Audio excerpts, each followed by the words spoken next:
편리함의 끝판왕, 새벽 배송. 하지만 이 서비스를 멈추자고 외치는 세력이 있습니다.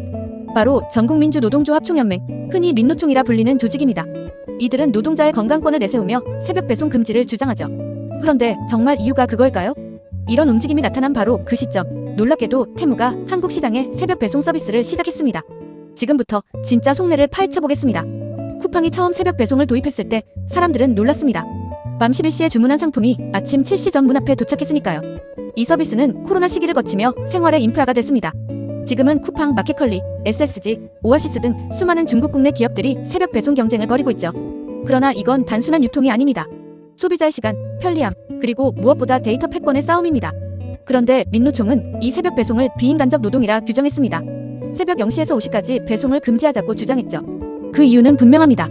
노동자의 건강권, 과로, 심야 노동의 위험. 겉으로 보면 충분히 옳아 보입니다. 하지만 이상하지 않나요? 정작 현장의 택배기사들 중 상당수는 금지를 반대하고 있습니다. 그 이유는 명확합니다. 그 시간대가 바로 그들의 수입원이고 생계이기 때문이죠.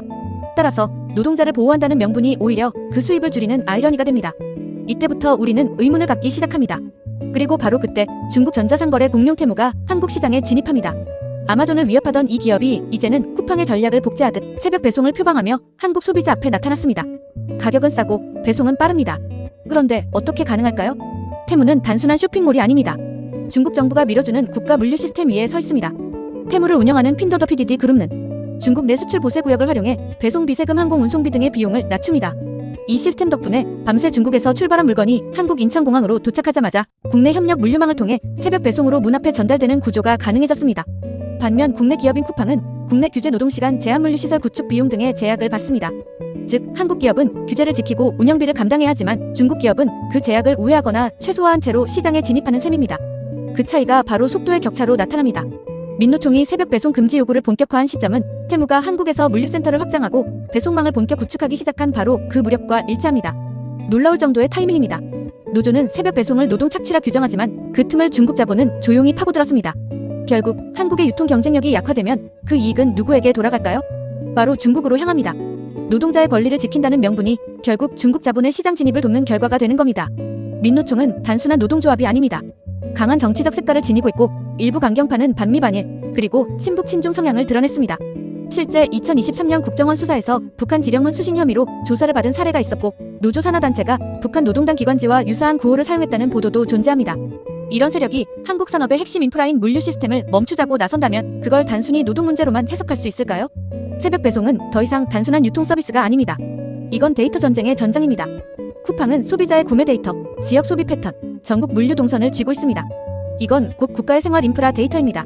만약 테무가 이 데이터를 가져가면 한국의 소비 생태계는 중국 플랫폼에 종속될 수밖에 없습니다. 민노총의 금지 요구와 테무의 빠른 진출이 이렇게 맞물리는 이유가 여기에 있습니다. 민노총은 노동자를 보호한다는 명분을 내세우지만 그 결과로 국내 기업 쿠팡 등이 위축되고 중국 테무가 그 시장을 흡수합니다. 결국 새벽 배송 논란은 노동 이슈를 넘어 경제 주권의 문제로 바뀝니다.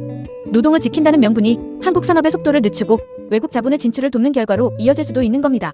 새벽 배송을 제한하면 국내 유통 비용은 오르고 소비자 불편은 커집니다.